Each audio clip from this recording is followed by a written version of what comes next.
What's up mga papi? Paborito nyo rin ba ang bagoong? Bagoong gaming muna tayo today. Masarap ipares to sa talong, sa kangkong, at syempre sa mangga. And for today's video, samahan nyo ako magluto tayo ng ginisang bagoong alamang. Let's do this! Throw your hands up if you with it, drop it.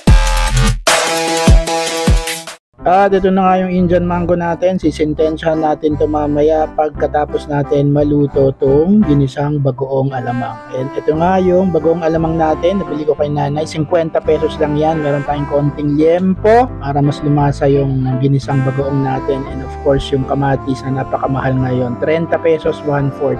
Meron tayong sibuyas, bawang, siling haba, and siling labuyo. Kailangan rin natin ng suka, ketchup, asukal, and syempre konting mantika.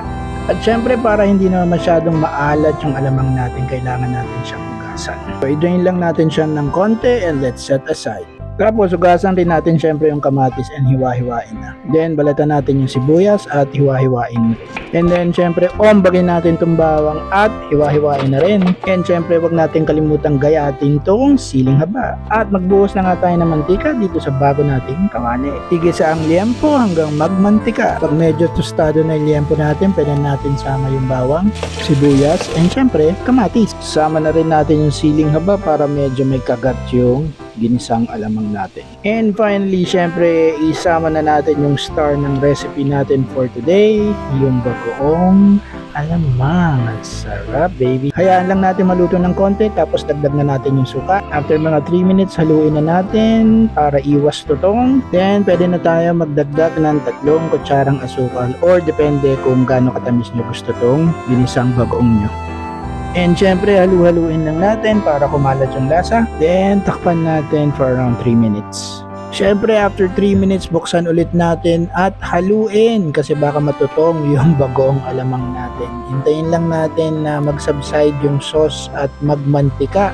And then, okay na tong ginasang alamang natin, mga papi. At syempre, wag natin kalimutang maglagay ng ketchup para pumula tong ginisang alamang natin at magmukhang mas masarap, mga papi. Yan, oh.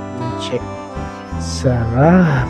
Tuyuin pa natin ng konti para mas malasa, mas masarap yung magmamanti-mantika itong bagong alamang natin, mga papi. At for our last step, sama na natin yung siling labuyo natin, di na namin hiniwa para kontrolado yung anghang ng alamang.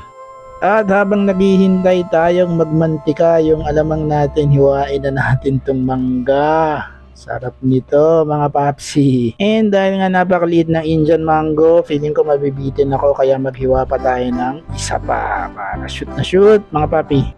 And hindi ko alam kung dito lang pero medyo mahal yung Indian mango right now. 26 pesos, 3 maliliit na piraso. Ganun rin ba sa inyo, mga papi? Mahal, grabe. And ito na nga yung bagong alamang natin. Nakikita nyo ba yan? Nagmamanti-mantika. Ang sarap. Sadin na natin dito sa mangga natin para masintensyahan na to. Tangin, ang sarap, oh. Ay, Diyos ko po. Papalakas tayo dito. Ubus yung mangga na yan for sure. At ito na nga, sinausaw na at sinintensyahan na ni Mami Neri. Sarap. Sarap daw. At dito na nagtatapos ang ating vlog. Sana nabudol ko kayo para magluto rin kayo ng ginisang bagoong alamang. Thanks for watching. Please subscribe. Be safe everyone. Happy eating. Till the next budol.